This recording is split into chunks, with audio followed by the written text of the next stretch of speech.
भीम, नमो बुद्धाय। बात शुरू होने से पहले मैं चाहूंगा कि एक बार जोर से नारा लग जाए, जय भीम। मैं चाहूंगा कि सब लोग हाथ उठाकर नारा लगाएं। हाथ उठाने का अधिकार भी बड़ी मुश्किल से मिला है, ये तो कथा तो होगी नहीं। तो जब तक आप लोग हाथ नहीं उठाओगे कथा स्टार्ट नहीं होगी। जय भीम। कहने के लिए बहुत कुछ है, कथावाचक महोदय आप लोग को बता ही रहे होंगे। और क्योंकि हम लोग दिन भर चलते हैं, रात भर चलते हैं, तो बोलने के लिए एनर्जी रह नहीं जाती। मैं ये जानना चाहूंगा कि कितने लोग मुझे जानते हैं, यहाँ पे कितने लोग मुझे जानते हैं? नहीं जानते हो आप?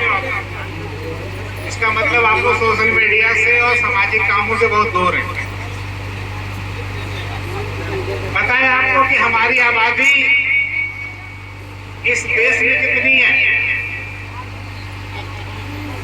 एक संदीप वाल्मीकि है जो दिल्ली सरकार में कैबिनेट मंत्री रहे, चूंकि वो भी दलित समाज से हैं, तो उन्होंने एक बहुत अच्छी बात कही थी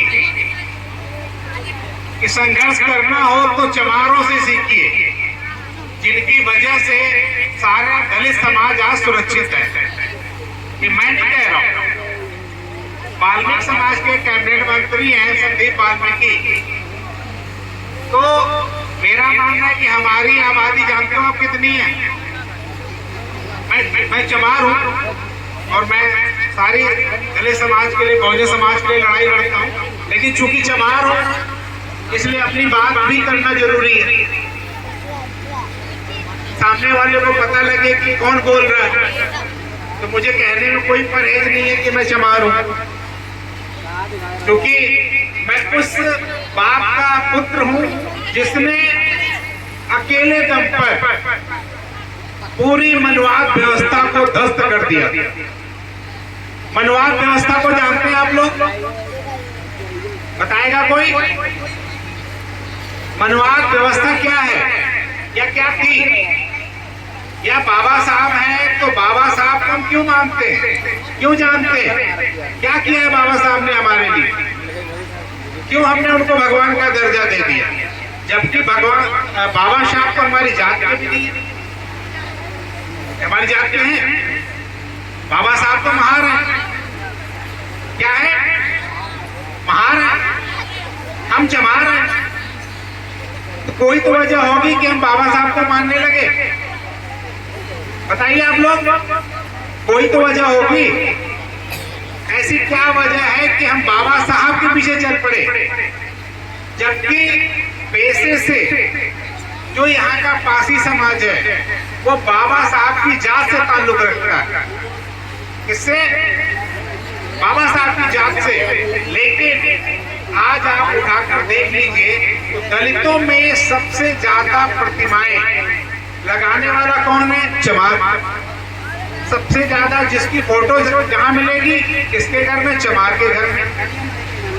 ऐसा नहीं है पासियों के घर में मिलती है, लेकिन संख्या परसेंटेज कम है।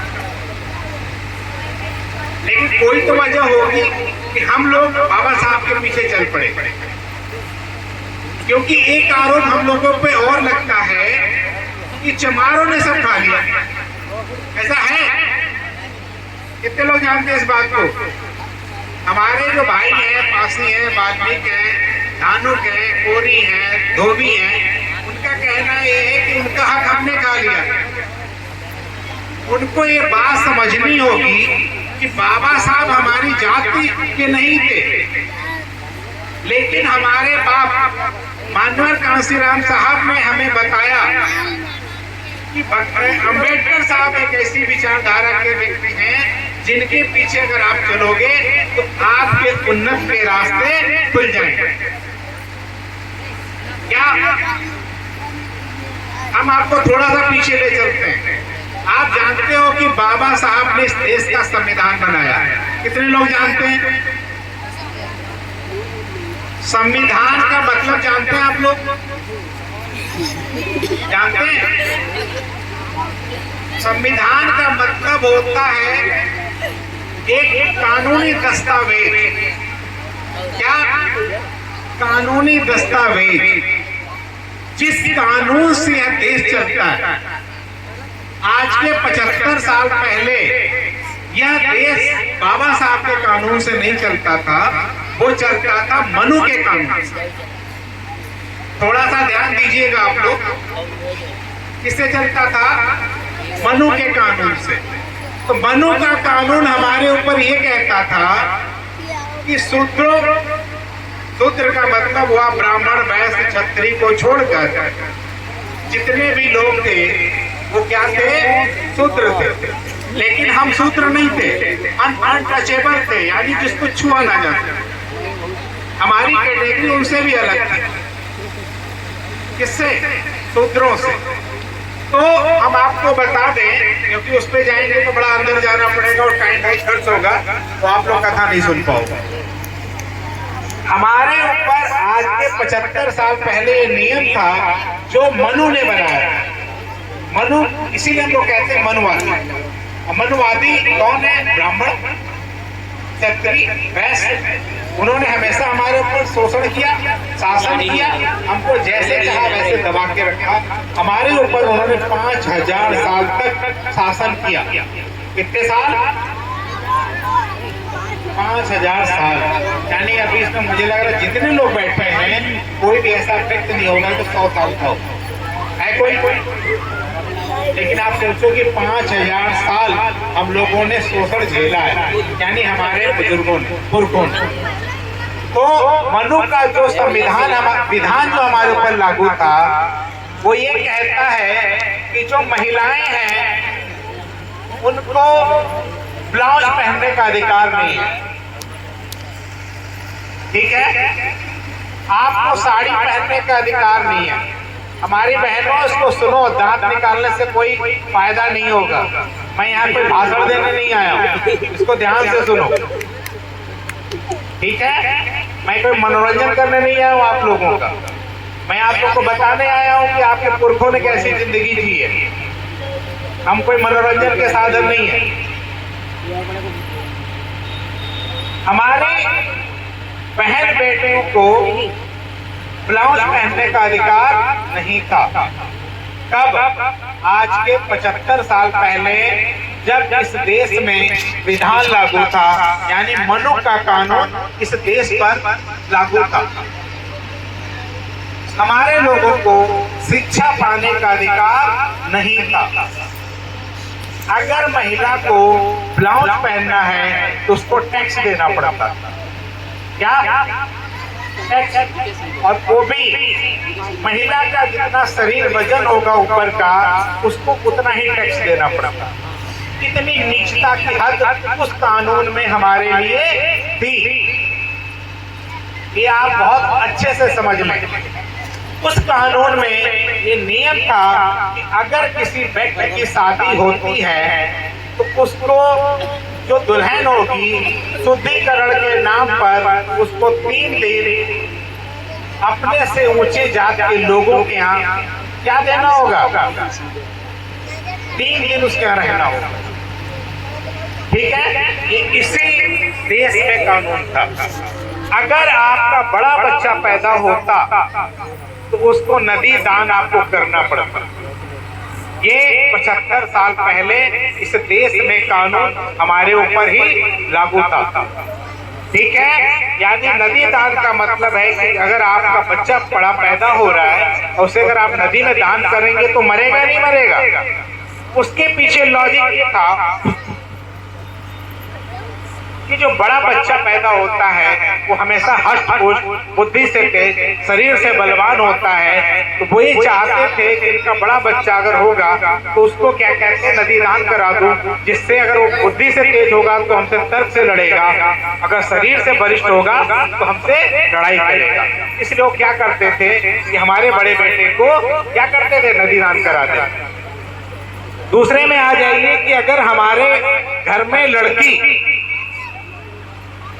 है, अगर वो सुंदर है तो 12 साल तक उसकी देख रेख माँ बाप करेंगे और उसके बाद उसको मंदिरों में दान किया जाता था, जिससे देवदासियां बढ़ी और जो उनसे बच्चे पैदा हुए उन्हीं को क्या कहा गया? देवदासी का मतलब जानते हैं आप लोग? कितने लोग जानते हैं? देवदासी का मतलब होता था कि जो बच्चे मंदिरों में दान किए जाते थे, जो लड़कियां दान की जाती थी, जिंदगी भर उनका शोषण होता था और उन्हीं मंदिरों के देवताओं से, जो भी देवता होता मुझे नहीं पता है, उनसे शादी करा कर ये कह दिया जाता था कि क्या कि हरि से तुम्हारी शादी करा दी गई है। और उनका वहीं के रहने वाले जो भी पुजारी वगैरह होते थे जिंदगी भर उसका शोषण करते थे और उससे जो बच्चे पैदा होते थे तो क्या कह दिया कि हरि के जने हुए हैं। क्या है? हरि के जने हुए। तभी आपको क्या कहा गया? हरिजन। क्या ये जो बातें मैं आपको बता रहा हूं क्या आज ऐसा है? बताइए क्यों नहीं है? क्योंकि 75 साल पहले बाबा साहब ने जो संविधान बनाया तो मनु जो जिसने कानून हमारे पर लागू कर रखा था इस तरह के उल्टे सीधे, उसका क्या किया? उन्होंने नसबंदी कर दी। किससे? अपने संविधान से। आपका माइक आवाज खींच रहा है, सही करो जरूर।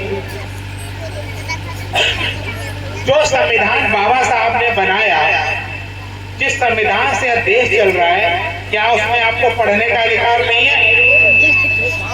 क्या आपको मना करता कोई पढ़ाई लिखाई करने से? आज जब शादी करते हो तो दुल्हन अपने घर ले जाते हो, खेत खरीदने का अधिकार है, लेकिन आपको मनु के संविधान में, जब मनु के नियम से देश चलता था तो आपको खेत कल्याण करने का अधिकार नहीं था। आपको अच्छे कपड़े पहनने का अधिकार नहीं था, आपको गर्म खाना खाने का अधिकार नहीं था। आपके घर कहाँ होते थे? शमशान घाट के किनारे, जहाँ पे बड़े लोगों का मलमूत्र वगैरह बहता था, वहाँ पे आप लोग के घर बनाए जाते थे।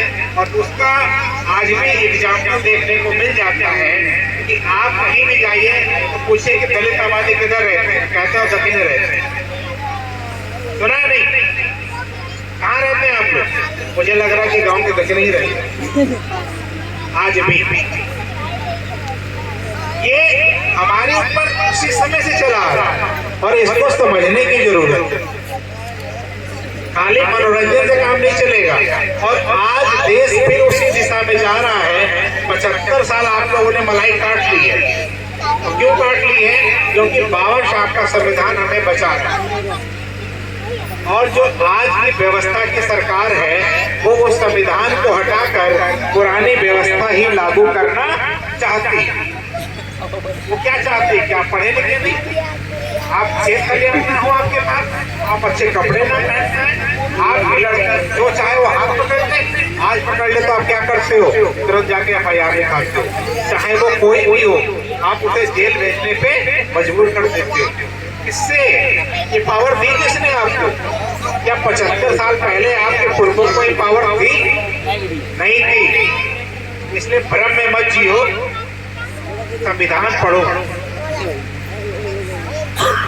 संविधान क्या है उसको समझो।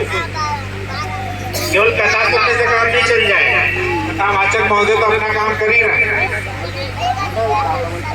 ठीक है?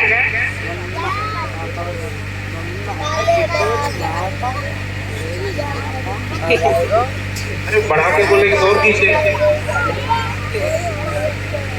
तो मैं ये कह रहा हूं कि जो आज का परिवेश है, मुझे लगता है कि हम जितने लोग यहाँ बैठे हैं सबके अंदर एक डर है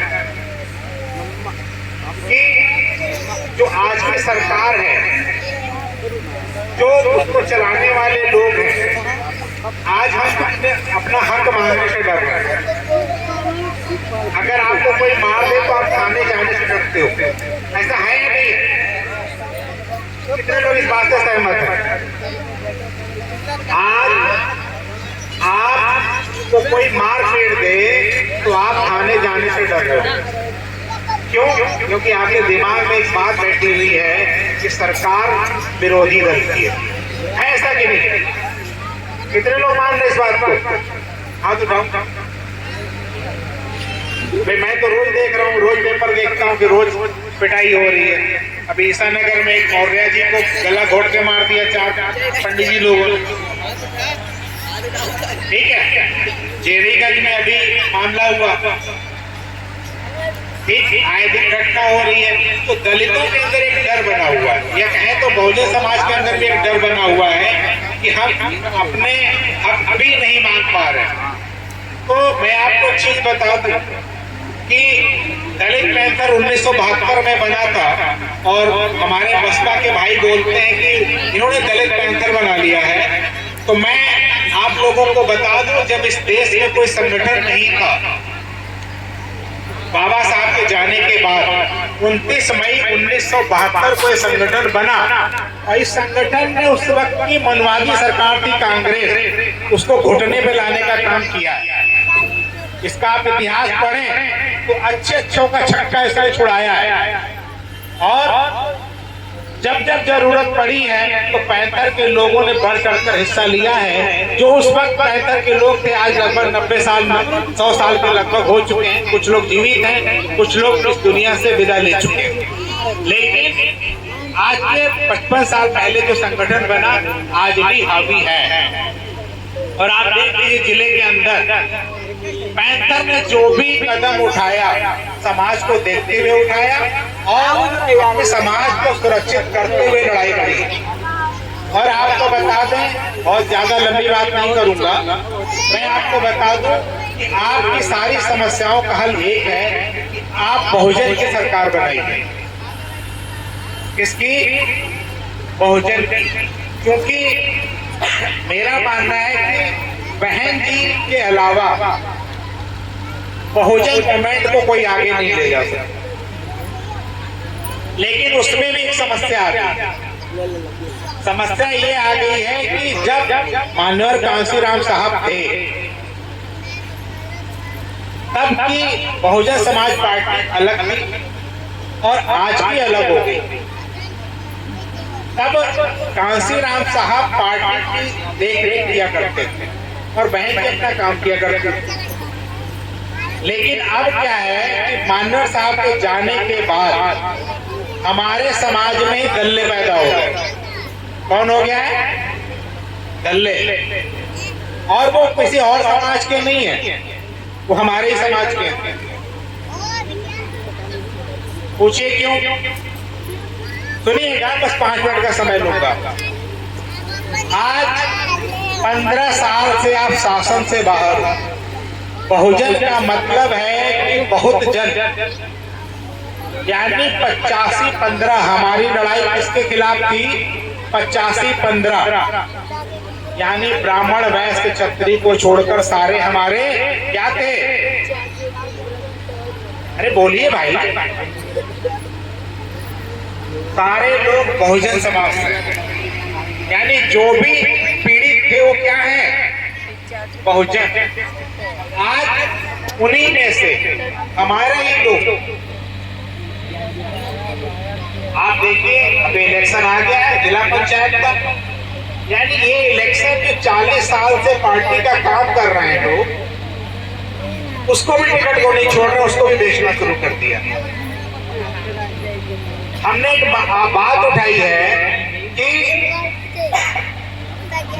जो विधानसभा का इलेक्शन होता है उसके टिकटों का चुनाव सेक्टर अध्यक्ष और बूथ अध्यक्ष करेगा। उसका कारण ये है कि सेक्टर अध्यक्ष बूथ अध्यक्ष को ये पता होता है कि हमारी विधानसभा में जीतने वाला प्रत्याशी कौन है, चाहे वो हमारे बहुजन समाज से किसी भी जाति का हो। होना चाहिए, ऐसा नहीं होना चाहिए? बताइए। अगर हम सारे लोग मिलकर ये चुन लें कि फला आदमी हमारा विधायक ठीक रहेगा और उसको इलेक्शन लड़ाएं, तो अगर वो जीत जाएगा तो कम से कम उसकी गर्दन पकड़ के काम करा लेंगे, और अगर हार भी जाएगा तो उसको कहेंगे कि अगली बार तुझे फिर हम लड़ाएंगे और तुझे जिताएंगे। जो कमी रह गई उसको दूर करेंगे, तो कम से कम वो साथ तो रहेगा। लेकिन आज क्या है? प्रत्याशी बाहर से आता है। कहां बाहर से आता है और हमारे ऊपर थोप दिया जाता है कि जाओ इसको लड़ाओ और इसको जिताकर विधानसभा भेजो। अगर वो जीत जाता है तो वो हमारे पास नहीं आता। और क्यों नहीं आता? वो सीधा उसके दिमाग में एक बात है कि चमारों का वोट तो हमने पैसा देकर खरीदा। जो बाहर का आदमी आता है वो ये देख के आता है कि 50,000 टिकट का वोट जो है चमारों का है, और जो अन्य जातियां हैं दलितों की इनका इतना वोट है, कुछ हम अपना मिला लेंगे, हम जीत जाएंगे, विधायक बन जाएंगे। ऐसा है कि नहीं है? कितने लोग इस वास्ते सहमत?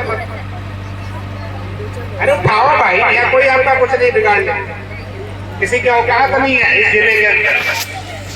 कोई हाथ उठा दे और कोई आंख उठा के देख ले।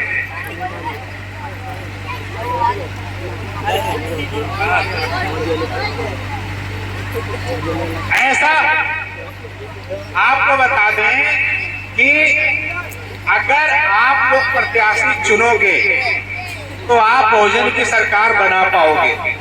अगर आप इस भरोसे हो कि जिले के लोग आपको अच्छा प्रत्याशी चुनकर देंगे, वो कभी नहीं देंगे, क्योंकि प्रत्याशी को वही चुनते हैं जो मोटी रकम देता है।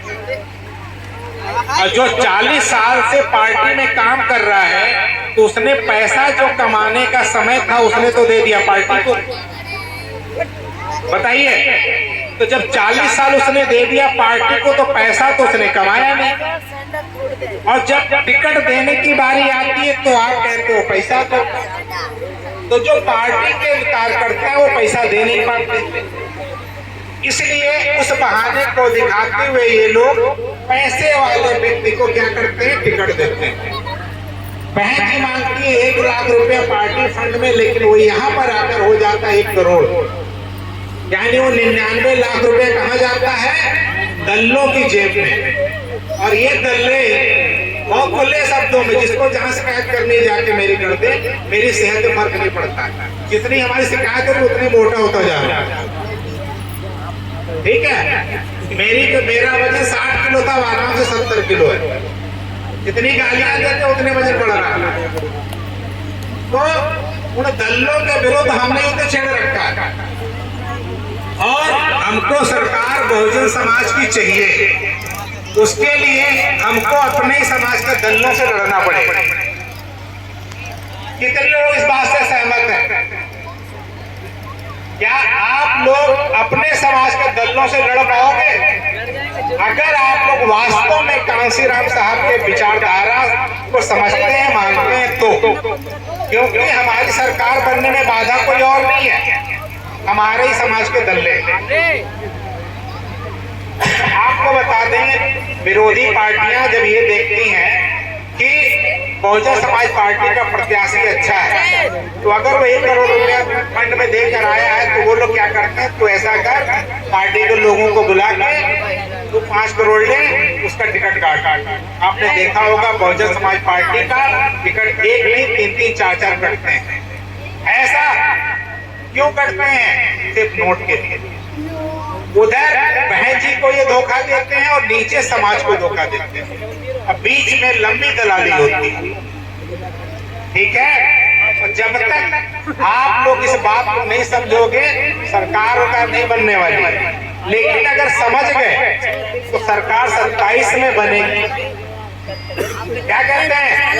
तो सरकार बनानी चाहिए। और मेरा मानना है कि सरकार अगर बनती है तो हमारी हर समस्या का समाधान निकल आएगा। ये जो छोटे मोटे संगठन हम अपने आप को भी कह रहे हैं, बीमार की हैं, दलित सारे अन्य तमाम संगठन हैं, ये जो छोटी छोटी लड़ाइयां लड़ रहे हैं ना, हक की, ये लड़ाई एक बार में खत्म हो जाए। अगर सरकार बन जाए तो सारी समस्याओं का समाधान सरकार बनने से ही हो जाए। लेकिन उसके लिए आपको एक कमर कसनी होगी कि हम अपना प्रत्याशी अपने ही क्षेत्र से चुनेंगे। ठीक है, हमको हमारा प्रत्याशी हमारे ही क्षेत्र से चाहिए और जो पार्टी के पुराने कार्यकर्ता हैं उन्हीं के बीच से चाहिए। और पार्टी का कोई भी पदाधिकारी पार्टी फंड में अब 1 रुपया नहीं देते। अगर देना है तो हम डायरेक्ट बहन जी से मिलकर उनके पार्टी फंड में पैसा देंगे। ये मेरी अपनी मांग सही है नहीं है? क्योंकि अगर हम किसी और को पैसा देते हैं तो पैसा बहन जी तक नहीं पहुंचता है, वो कहाँ जाता है बताइए? अरे खस के बोले यार, दल्लों के जेब में। और आपको हम बता दें, ये तो रही बात पार्टी की, तो अगर आप ऐसा नहीं करोगे तो आपकी मर्जी। मेरा काम है जगाना, मैं तो मुर्गा हूँ, मुझे पता है एक दिन कोई ना कोई काटी देगा। भाई मुर्गा जगाने का काम करता है ना, तो क्या करता है, एक दिन लोग उसे काटी देते है ना। तो मैं तैयार होकर आया हूँ कि मुझे कटना है, तो मैं जगाने का काम कर रहा हूँ। दूसरी चीज ये है कि जो इस सरकार के द्वारा हमारे समाज में जो चीजें हो रही हैं, जो अपराध हो रहे हैं, इस पे नियंत्रण सरकार नहीं लगा पा रही है। और जो विरोधी दल के लोग हैं जिनके दिमाग में फितूर भरा हुआ है कि हम कुछ भी करेंगे, हमारी सरकार है, तो इसका एक नमूना आप मोहम्मदी में देख चुके हो कि वो डीएम, वो सीओ, वो पुलिस, वो कोतवाल, पूरे जिले की पुलिस, अगर मनोज भारती चाहेगा, मनोज भारती के छोटे भाई चाहेंगे, मनोज भारती के बड़े भाई चाहेंगे, तो उनको सड़क पर मैं घुमाने का काम करूंगा। और मैंने किया था। कितने लोगों ने देखा ये बात? आपको न्याय मांगने के लिए थाने जाने की जरूरत नहीं है। अगर आपको न्याय नहीं मिलता है, मनोज भारती के साथ चलेंगे और जाकर इस हाईवे पर बैठ जाएंगे कि मुझे न्याय नहीं मिल रहा है, तो आपकी सुनवाई वहीं पर होगी। अगर आप हमारी बात मानते हैं तो, अन्यथा आप घूमते रहिए। तो इन परिस्थितियों को देखते हुए, क्योंकि उनके पास हथियार पूजा करते हैं, आप देखिए हर जगह शस्त्र पूजा होता है, तो हम लाइसेंसी हथियार तो ले नहीं पाएंगे। कितने लोग हैं जो इसमें राइफल का लाइसेंस ले सकते हैं? कोई नहीं ले सकते सब लोग ना, लेकिन एक लाठी तो खरीद सकते हो।